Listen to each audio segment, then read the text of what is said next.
Hi everyone, this is a continuation on the qualities of Boaz. So the last point I was mentioning about Boaz was in regards to his self-preservation, where he not only preserved himself but Ruth's preservation as well, because he did not defile her when he found her laying at his feet. And this man has been single for some time, so he preserved himself. Especially as a man, you need to understand that your self-preservation is also very important. Yes, the woman is the prize, and the Bible does say, he who finds a wife finds a good thing, and a prudent wife is a gift from God. But your self-preservation is very important when it comes to your spouse or your future spouse and family. Now, with Boaz, with regards to finding Ruth laying at his feet, I just want to mention that he showed faithfulness to God. He showed faithfulness to God, himself, and to Ruth. And a part of being faithful is that it's a consistent process to which you remain diligent in the things you're doing. And if you can't be faithful to God, who can you really be faithful to? I just want to highlight with Boaz that also the quality characters that he has, it's something you can tell if he's been putting it into practice before he was blessed with a wife. And now this goes to my point of what it means to be a Boaz to your future wife or your current wife, is that you should put into practice the quality things that you want for yourself and your family.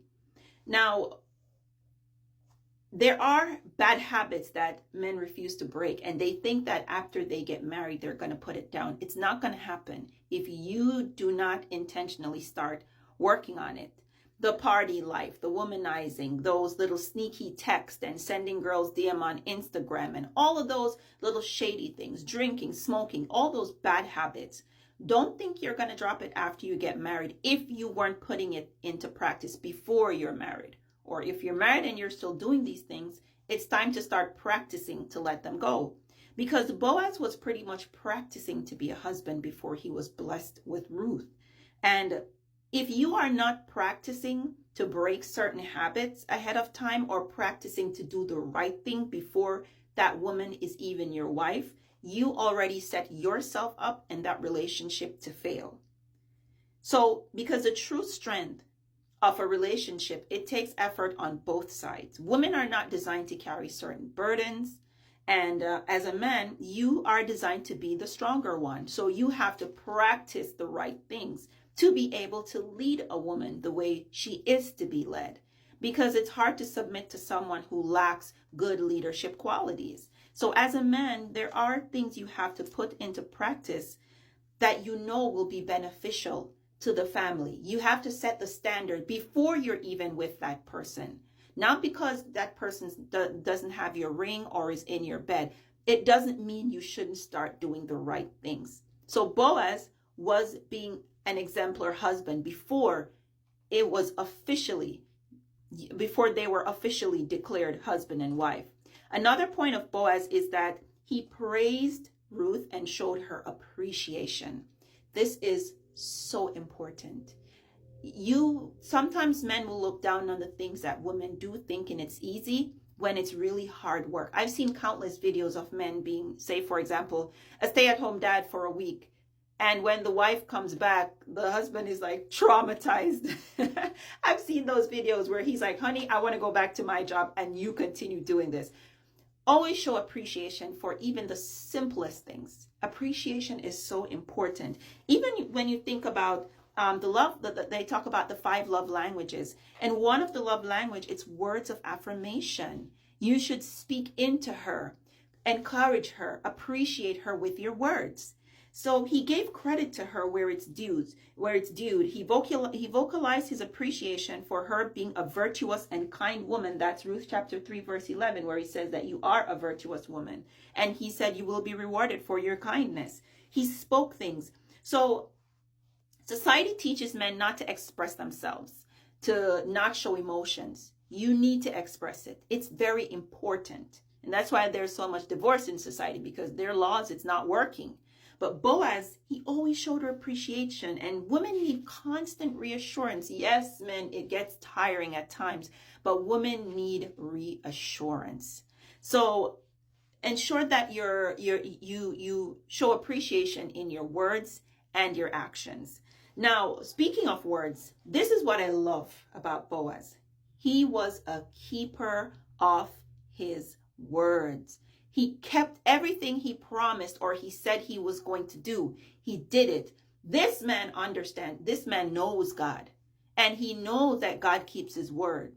So he also keeps his word. In the Bible, it specifies that that even God himself says, "My word is even higher than my name," meaning that words are designed to be kept. Don't say things you don't mean.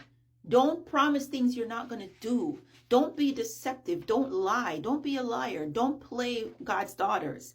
Also, with being intentional, you can either do things with good intentions or bad intentions. The words you speak must be because your intentions are good and you know you can follow through on those words. Don't tell her, "Oh, we're going to meet here," and then you don't show up. Don't tell her that, "Oh, I want you to be my wife," when you know you're just going to have her as a side piece or as just a baby mama. It's wrong. It's very wrong.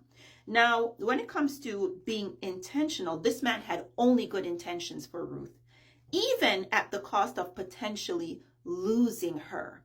This is very admirable because for him, he pretty much said to Ruth that I will go seek out that relative that's closest to you. So if they are interested, they can marry you so you can have a better life, because that was his intention. He knew it was the right thing to do, even if he was going to lose her.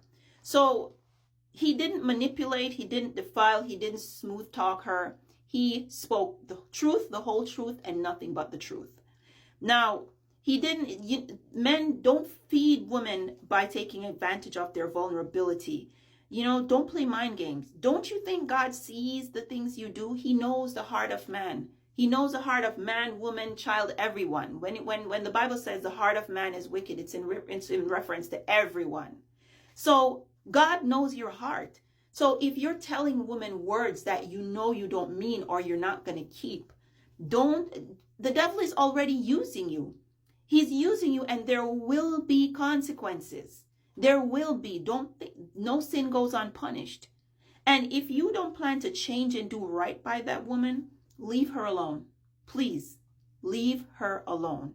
Because God does not want people to abuse his daughters. They are made the weaker vessels for a reason. We are designed to be told the truth.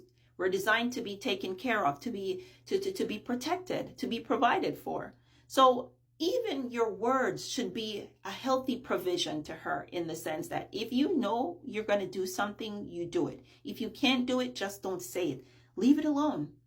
Just let it be. I want to also mention that Boaz was extremely considerate. He shows concerns not just for Ruth, but those she cares about. So he made her rest until morning and concealed her to keep her reputation clean. And when a man has good intention of a woman, the respect and kindness he shows to that woman, it extends to those around her. It extends to her friends, her family, because what he also did, what I loved, was that he ended up even sending extra stuff with Ruth that night for Naomi.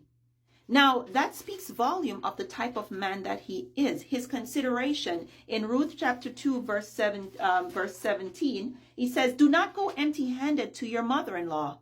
This is something that a man has to practice. Your consideration has to extend to others. Your words should mean something. You should show appreciation. So these are additional qualities of Boaz that men need to have and women need to look out for. I hope someone is being inspired by this. Even if it inspires one person, I know the mission has been accomplished and there is more to come. So please stay tuned. And I hope you all will get to watch the next one and share it with your friends and family, because it's a really powerful lesson that God is really teaching me about Boaz.